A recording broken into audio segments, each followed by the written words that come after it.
Alright, what are we brewing today, baby? We're brewing Ichabod Pumpkin Stouts. From Adventures in Home Brewing.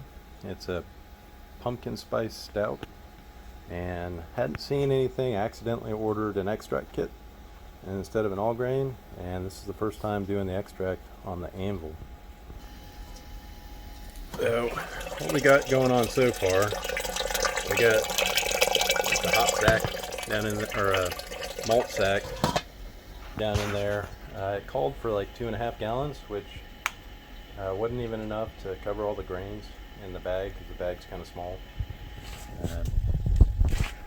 Got it set at, we're actually going to turn the power percent up a little bit because it dropped the temperature when I had to add more water. Called for 2.5 gallons. That wasn't enough, so I added another gallon, bringing it up to 3.5 gallons, and that covered it at least. And then it's supposed to set at 155 for 20 minutes, and then we start the extract process. I've got a false bottom in there, which was just a little tiny stainless steel cookie sheet that's keeping the malts off the burner. So it seems to be working pretty good so far. Well, little correction. It's Ichabod's Imperial Pumpkin Ale. Thought it was a stout, but I guess it's an ale. And we had this extra bag of Briest caramel that got thrown in. I looked through both of the recipes and neither of the recipes called for it. So we just went ahead and tossed it in, making it maybe a little bit more imperial. We'll see.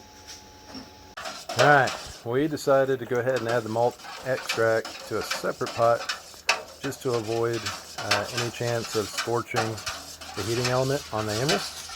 So we're about to add that to the anvil. Alright, after adding everything, looking at about just under 7 gallons. We'll top up the fermenter to get to the 5.5 if needed. But we're now heating for the boil, and we'll add in everything else. Alright, brew 2 in one day. Yes. What are we doing today, baby? Great pumpkin ale. Yeah, you excited about this one too? Yes. I think it's going to be pretty good. If it's close like our London Brown, what with pumpkin? It's a great pumpkin very brown ale, so very exciting. with a little bit of like nutmeg and clove and stuff like that, I think it should be pretty good. Yeah. So this one is an all grain.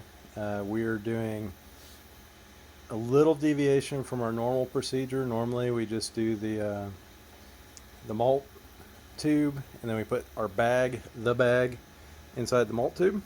And this time we're just doing the bag with a false bottom and recirculating.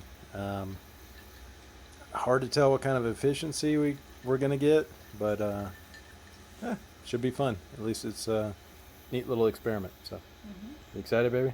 Very. All right, here we go. All right, first time doing a bag with no malt tube, so this should be interesting. You see the forge in the back and an anvil over there, and then an anvil right there. So we're just letting everything kind of drain, and then we're just going to dunk it in some water and soak it for a little while, and hopefully we hit our numbers. Should be interesting.